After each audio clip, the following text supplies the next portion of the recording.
En Irán hay una ciudad desértica que se dice que es una de las ciudades habitadas más antiguas del planeta. Aquí la gente lleva viviendo por más de 5000 años de antigüedad, en un clima muy difícil, muy caluroso, una tierra bastante árida. Aquí los habitantes de esta ciudad no tuvieron otra alternativa sino que adaptarse por medio de la arquitectura más el calor, dándoles una cultura única y un método de supervivencia también bastante particular. Por eso, esta ciudad es considerada Patrimonio Mundial de la Humanidad por la UNESCO. Y vamos a descubrir en esta pieza musical qué es lo que tiene la ciudad de Yaz en Irán por ofrecer. Sean bienvenidos.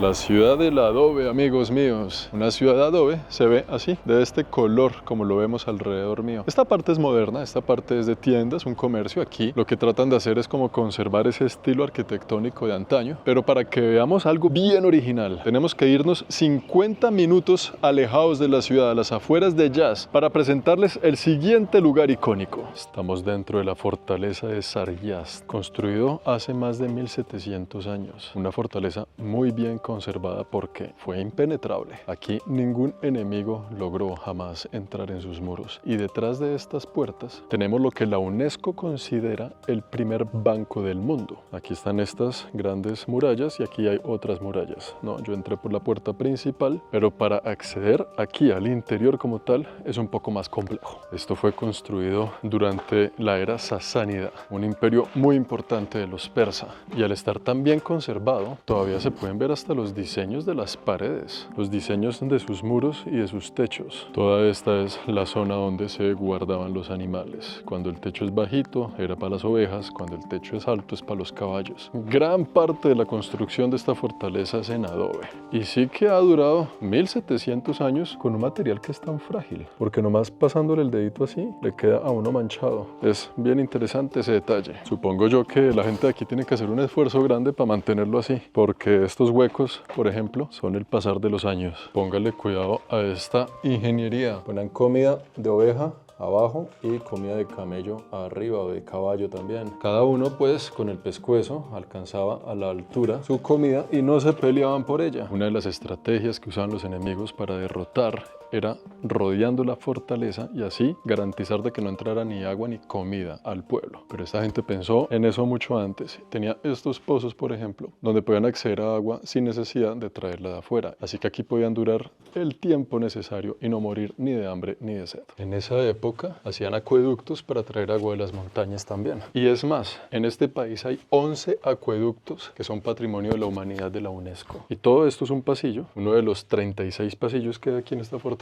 donde estaban las habitaciones donde vivía la gente. Aquí vivía la familia Pérez, los Bermúdez, los Rodríguez Díaz, todas las familias y toda la gente viviendo en estos lugares realmente diminutos, ¿no? A mí me tocaría agacharme de la forma en la que estoy para poder entrar a lo que fue la vivienda de alguien. Esta fortaleza tenía 3 pisos, 12 pasillos por cada piso, 36 pasillos cada pasillo, como con 30 habitaciones. Haga de cuenta que aquí en estos corredores vivían 500 familias en esta fortaleza. El tercer piso, que sería aquí, está destruido. Ya de ahí para arriba el techo se cayó, todo se cayó, no hay acceso ahí. ¿Se acuerdan que les dije que esta fortaleza se consideró como el primer banco del mundo? Es por lo siguiente, estamos entrando en una habitación real. Y si se dan cuenta, aquí por detrás de mí, vea este rompecabezas. Eso tiene una razón de ser. Esta era una habitación real porque en ella teníamos este muro donde la gente de mucho dinero escondía su oro y sus cosas así de valor en los muros. Esta habitación venía con esto para almacenar la riqueza. Y lo único que hacían era ponerle una capa encima. Así cuando usted entraba en la habitación, lo único que veía era una pared normal y nunca se imaginaría que detrás de ella se escondieran todos los tesoros de esta familia. Después llegaron los saqueadores, los buscatesoros, y ellos sí que encontraron todo el oro que estaba aquí. Por eso, en esta fortaleza hay muchas habitaciones con escondites donde la gente metía y guardaba sus riquezas, su oro y su vaina, haciendo que la fortaleza completa se considere el primer banco de la humanidad. Para terminar con esto, vamos a conocer lo que fue la torre principal de la fortaleza. Aquí estamos entrando en la torre principal, pero entonces cuando el enemigo entraba aquí, lo único que veía era estos huecos que eran los observatorios, ¿no? Donde los soldados se venían aquí a prepararse y a mirar hacia afuera para cuidar la fortaleza del enemigo. Entonces era muy fácil venir aquí y no encontrar a nadie, porque vea, 1, 2, 3, 4, 5, 6. Pocos eran los que llegaban hasta la pared, hasta aquí, hasta el fondo, para decir, pero este está un poco extraño. ¿Cómo así? Mirar hacia la derecha y encontrar que había una escalera sorpresa. Vamos a subir la escalera para que se den cuenta la importancia de este callejón escondido. Esta era la escalera escondida y nos lleva a la cima de la torre principal. En este momento, sobre ella tenemos una bandera de Irán, que no está en el mejor estado, pero se sabe que es de Irán porque la tenemos aquí cerca. Y desde esta torre, pues tenemos una vista 360 de todo, no solo de la fortaleza, sino de sus alrededores, que hoy en día son cultivos de los campesinos de la región. Vea cómo se ve esto interesante desde arriba. Todo el tercer piso, pues sin techos, ¿no? Y de ahí para abajo, lo que les mostré. Y si volteamos aquí a la derecha, tenemos este lindo atardecer que se esconde por detrás de las montañas. De vuelta aquí en la ciudad de Yaz, tenemos estas mezquitas gigantescas, ¿no? Esta mezquita de acá tiene los minaretes, que son las torres de las mezquitas, se llaman minaretes, más altos del mundo en una mezquita. Tienen más de 50 metros de altura. Pero esta mezquita lleva aquí más o menos unos 800 años de antigüedad. Se sabe que cuando vienen a conquistar nuevas tierras, lo primero que hacen es poner un templo religioso sobre el templo religioso que existía para la antigua civilización. Vamos a ver qué tiene la mezquita de los minaretes más altos del mundo por ofrecer. Esta es la parte principal de la mezquita y ahí detrás de mí tenemos el Iván. El Iván, como lo hemos visto anteriormente, es el nombre que se le da a estas grandes puertas para entrar a los templos de las mezquitas, ¿no? Es una mezquita alta por fuera, pequeña por dentro, pero antes de entrar a la mezquita, vean este detalle fino que tenemos aquí. ¿Se acuerdan en la fortaleza? Donde hablamos que teníamos 11 acueductos de la UNESCO aquí en este país. Por este pozo, por aquí debajo, pasa ese acueducto grande de la ciudad. Entonces construyeron todo alrededor también de ese acueducto para poder sacar agua y darle a los creyentes durante sus oraciones. Así como en los hogares de las familias de esta región del mundo, para la mezquita usted también se quita los pisos, se quita los chagualos y entra así a sus limpios y refrescantes tapetes, ¿no? Además es que también sirve mucho para esconderse un poquito del sol. En esta mezquita especialmente, en algún momento del día sirven té. Tenemos ahí una buena tetera. Estos son teteras, pues aquí calientan el agua y encima ponen la tetera para que siempre tenga el agua caliente. Tenemos aquí los instrumentos necesarios para la oración y allá de frente el nicho, lo que quiere decir que la Meca queda para allá. Los conceptos básicos de las mezquitas, que ya los conocemos en estos viajes que hemos hecho por Siria y por Irán. Y obviamente no puede faltar muchas copias del Corán. No sé si en varios idiomas, tal vez sí, tal vez no. Estos están en persa, o será que están en árabe. Honestamente no sé diferenciar el persa del árabe todavía, pero lo que sí es seguro es que no están en español. Algo interesante de la mezquita es que vean todas estas formas que hay en las paredes, inclusive allá en la cúpula, en el techo. Es hecho pedacito por pedacito. O sea, cada uno de estos cuadrados es un pedacito diferente que van pegando como si fuera un rompecabezas. Este pedacito azul, las estrellas tienen forma. Todas estas líneas azules, doradas, blancas son pedacitos de cerámica, así poquito a poco, que van juntando para crear toda una mezquita alrededor. Inclusive allá la cúpula, a la que se le dice que es el cielo, porque allá en el centro está el sol. Este techo de aquí, por ejemplo, el techo de aquí arriba donde la luz casi no nos deja ver, son pedacitos y pedacitos y pedacitos de cerámica que van componiendo mensajes. Como aquí está escrito el nombre de Dios en 99 formas diferentes del árabe, así como lo vemos en otro tipo de paredes, en otro tipo de murales. Hacer una mezquita de estas, amigos míos, es todo un desafío para la paciencia. Cuando usted compra una caja de rompecabezas de esas que dice 5.000 fichas y usted dice, no, yo qué voy a armar esa vaina, ¿cuándo? Aquí hay más de 5.000 fichas, debe haber millones de ellas. Este fue entonces el antiguo templo del fuego para los persas. Pero los persas no se dejaron y aquí en esta ciudad hoy en día todavía se conserva otro templo del fuego. Esto de aquí es el templo del fuego. Este fuego lleva activo cerca de 1700 años. El fuego da una dirección de luz hacia donde se debe dirigir la oración y encima de él una cúpula para protegerlo de cualquier luz que pueda entrar. No tiene ventanas directas para que el fuego sea la única luz de la habitación. Dicen aquí los iraní que ellos ya tenían cúpulas en sus templos sagrados antes de la llegada del Islam. Dicen también por aquí que no fueron los árabes ni los musulmanes los que se inventaron las cúpulas en las mezquitas, sino que al llegar a esta tierra adaptaron las cúpulas de los templos del fuego en las mezquitas de su religión musulmana. Aquí vemos en este templo de fuego que sigue vigente la importancia de este elemento, pero para conocer bien la importancia de la relación de los 4 elementos que conforman la cruz de la religión persa, debemos ir a un antiguo cementerio.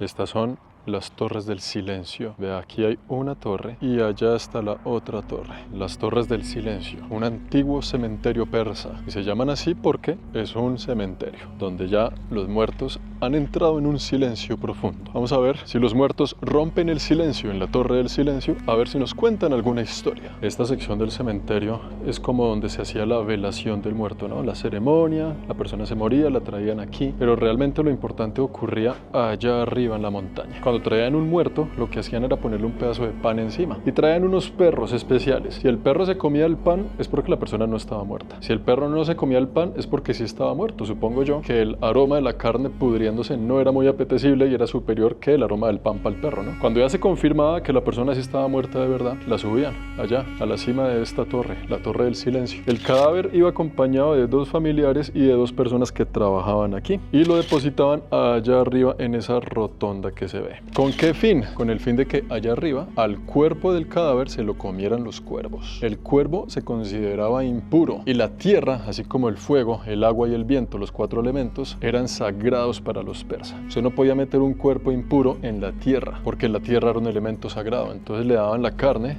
del muerto a los cuervos allá. Cuando ya quedaba uno en huesos, a los huesos les echaban algunos materiales para volverlos líquidos y así desaparecían el cadáver para siempre. Las personas que trabajaban en este cementerio nunca salían del cementerio. No podían ir a la ciudad, no podían hacer nada, se quedaban encerradas aquí de por vida. Porque a la gente en esa época le daba miedo que ellos atraparan bacterias de los muertos y las llevaran al resto de la población. Eso allá arriba era una fosa común. Tenían 3 espacios, uno grande para los hombres, mediano para las mujeres, pequeño para los niños. Pero pues eran las creencias de aquel entonces, eran las creencias de los persas, era la forma correcta de dar sagrada sepultura a sus muertos. Si usted le dice a un persa que hoy en día los metemos en un horno con fuego y los quemamos y los volvemos cenizas en un tarrito, que hay gente que se lleva ese tarrito para la casa y lo pone encima de la nevera, de pronto para los persas eso suena a algo loco. Así como todo esto para nosotros suena igualmente a algo loco. Compadre, qué rica la pimienta que le echa al pollo, la del tarrito rojo. Mi hermano, son las pimientas, son las cenizas de Firulais. A alguien le tuvo que haber pasado. Vamos para arriba a ver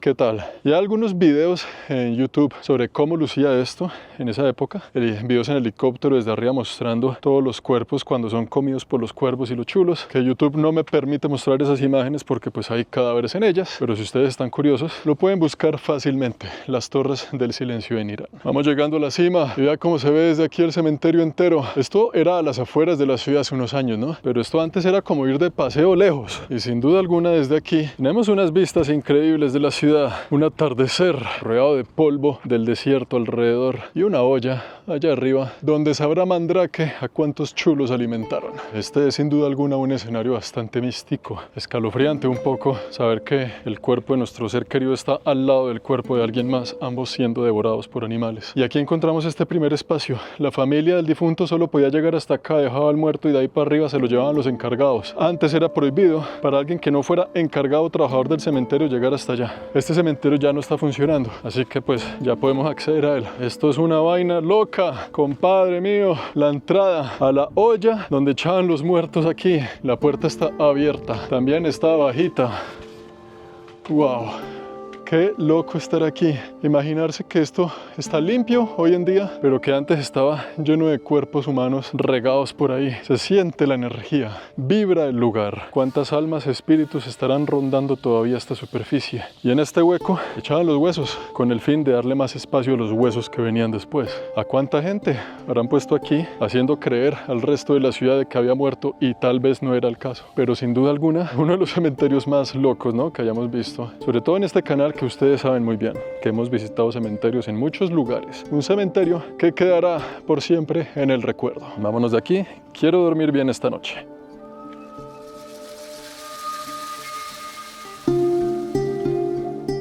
Es que miren estos barrios, todo alrededor de este mismo color. Usted se pierde en los pasillos y todo es igual. Esto es el adobe, que es realmente pues ladrillo de barro, lo que le da a su vez este color particular. Aquí poco árbol, poca madera, entonces pues no tenían de otra sino hacerlo así. Pero con el adobe no solo se construían viviendas, castillos y edificios importantes, también se hacían palomares. Esto que tengo aquí es un palomar. Es como un hotel lleno de pequeñas suites para las palomas, donde se les da alojamiento, agua y comida a cambio de sus heces fecales. Sí, señor, lo escucharon bien. A las palomas las tenían como unas reinas solo para que vinieran aquí para ser del número 2. Si se fijan bien, de una encontramos que en sus muros están las suites de las palomas que venían aquí a pasar los inviernos en un lugar un poco más caluroso donde se podían meter por cubículo en parejas. Comían, bebían y poposeaban. Y esto es un complejo grande, 3 pisos, capacidad como para unas 5.000 palomas. Estos complejos tienen alrededor de 200 años. Hay ciudades donde hay complejos de palomas de 400 años de antigüedad. ¿Pero por qué darles una vida de lujo a las palomas solo para que vengan aquí a cagar? Imagínese esto lleno de palomas por todo lado. El trabajador de este recinto venía con su palita a recoger los desperdicios de las niñas, a llevárselo a otro lugar donde usaban eso como abono y también como parte del material que usan en el polvo para las balas. De alguna forma, la caca de la paloma jugó un papel muy importante en algunas batallas de algunas guerras. Justo cuando creíamos que lo habíamos visto todo. Sí, señores, un complejo arquitectónico diseñado exclusivamente para recoger caca de paloma. Las cosas que se ven por ahí. Cuando decidimos recorrer este bello planeta, hoy en día tenemos esta terraza en el palomar, pero normalmente esto debería estar cerrado para que tuviera acceso solo por unos huequitos específicos donde solo cabían palomas y algunas aves más pequeñas.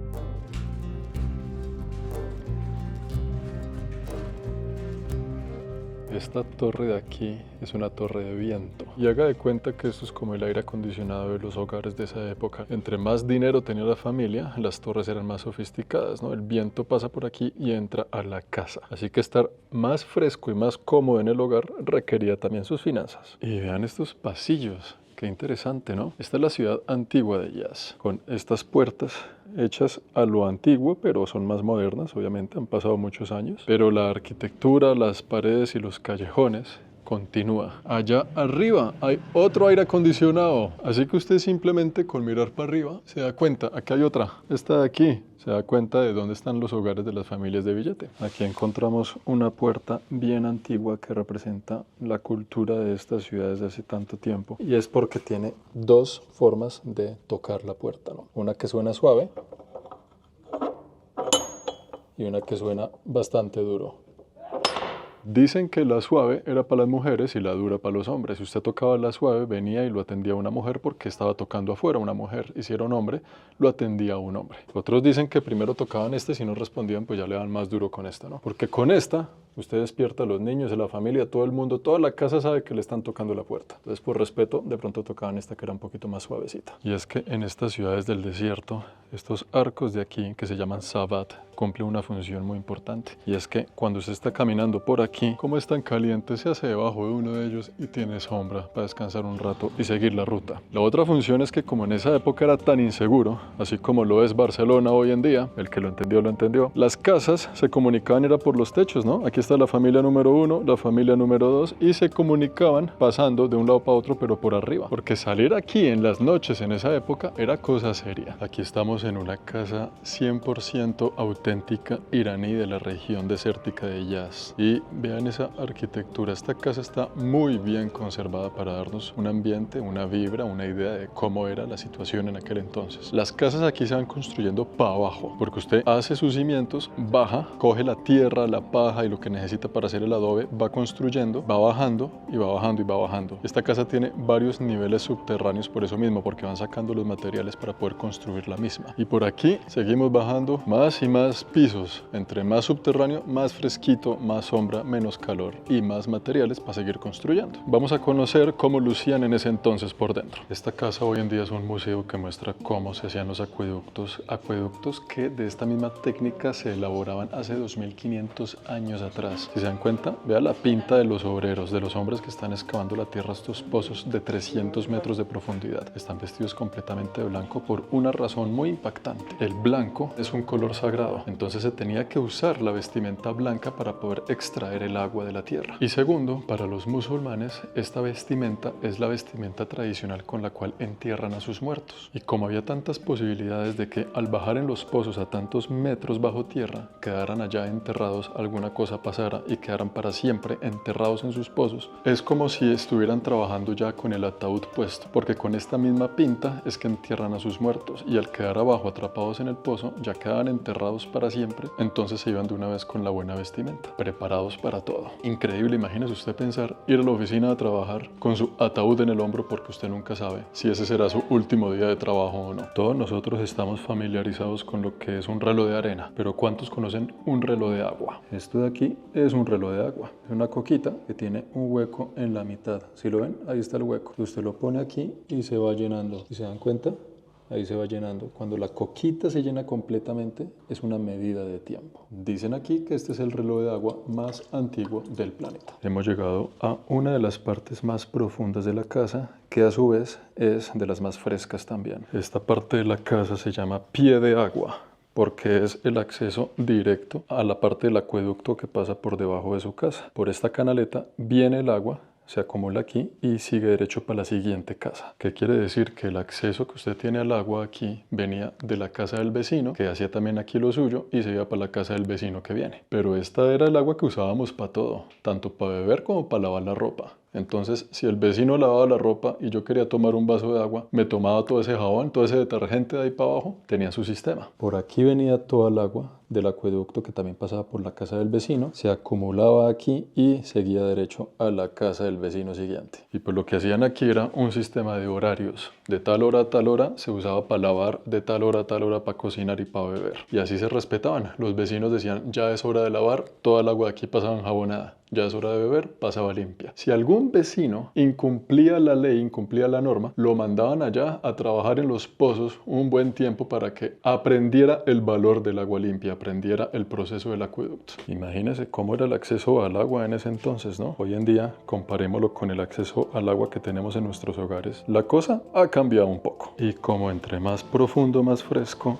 este es el acceso a la parte más profunda de la casa, que usted apenas va entrando de una siente la frescura. Un pocito donde la gente, los habitantes del hogar, se sentaban alrededor a charlar, a pasar el rato, y si se dan cuenta, aquí arriba, comida, frutas, carnes, de todo. Porque al ser el lugar más fresco de la casa, pues todo esto también era la nevera. Aquí en la nevera también teníamos paso del agua, del mismo acueducto, agua fresca, agua fría, un buen clima, una buena temperatura, la familia aquí sentada alrededor, comiendo algunas frutas, algunas verduras, pasando el rato, escondiéndose del sol. Aquí hace tanto calor y ponen esta piscina, ¿no? Como este estanque de agua y unos pescaditos, pero es que eso es una sopa, esa agua está hirviendo, tanto así que en estos tubos los pescados se meten para meterse en la sombra, pues para evitar el sol, pobrecitos. Eso es un sancocho. ¿Será que los están cocinando? ¿Aquí comerán bailarina? Allá veo algo interesante. Lo interesante además es que no hay cómo pasar la calle, pero no importa. Yo fui criado en Bogotá.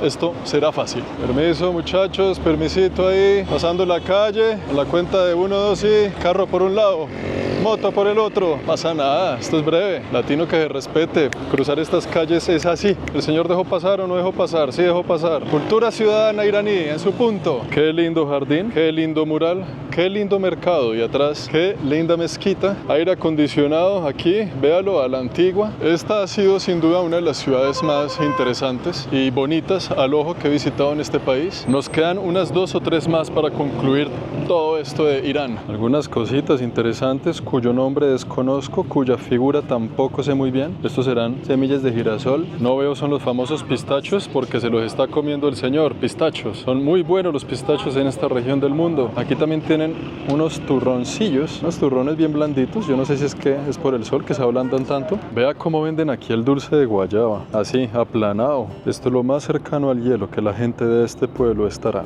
Ah, no fregues, pero es que eso no es una mezquita. Me has engañado, Irán. Esto es una puerta, entrada al mercado de allá, pero parece una mezquita de lejos. Una entrada a un mercado bien emblemática. Aquí hay una tienda que se dedica a vender cuchillos, a vender el chuzo, hermano. Vea, todos estos cuchillos que venden de todos los tamaños, colores, de todo, navajas, cuchillotes grandes, pequeños, para la cocina, para todo, hachas. Can I see one of these? The black.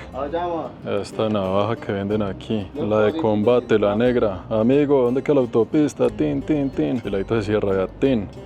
Y de aquí, así, tin. Interesante. Thank you so much. ¿Quién iba a creer? Elote mexicano. ¿Ah? Mexican corn, vea. Venden elote y es que me trajo el olor, huele muy parecido. Aquí lo tienen, vamos a ver si tal vez nos dejan investigar. ¿Puedo ver lo que hay por dentro? Bueno, aquí esto es lo que ellos llaman elote mexicano. Tiene champiñones y mucho maíz. Llevo ya 10 días recorriendo todo Irán. Hermano, ¿usted no está cansado de verme la cara? 10 días juntos recorriendo su país. Ha sido un honor súper grande y poder aprovechar a invitar a ustedes también, nuestra agencia B-Persia. Les invitamos a Irán, vengan y disfruten de la hospitalidad de la gente. Llevamos muchas ciudades recorridas, desde la ciudad de Shiraz bajamos al sur, el Golfo Pérsico, islas, ahora estamos en ciudades semidesérticas, en esta belleza de ciudad, un total como de 7 ciudades en 16 días. Y los que quieren conocer y visitar esta linda tierra, ahí les dejo las redes sociales del compadre. Nada de nervios, todo fino, todo correcto. Ya nos queda más claro cómo el clima dirige a una civilización en cuanto a su arquitectura, costumbres, vestimenta, comida, creencias. Y siendo Yazd una ciudad completamente desértica, vamos a movernos 600 kilómetros para arriba a una ciudad semidesértica para que conozcamos también ciertas diferencias del estilo de vida allá arriba.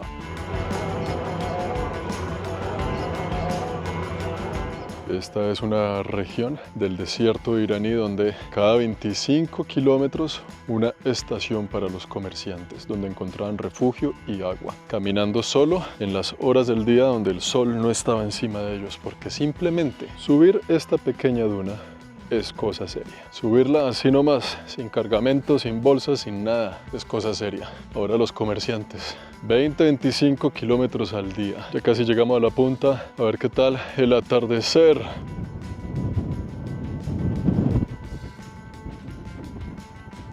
El atardecer, amigos míos, en la cima de esta duna. Mucho viento, mucha arena. Llevo un segundo aquí en la cima de la duna y vea, aquí se siente todo el viento. Vamos a bajar, pero vamos a hacerlo con estilo.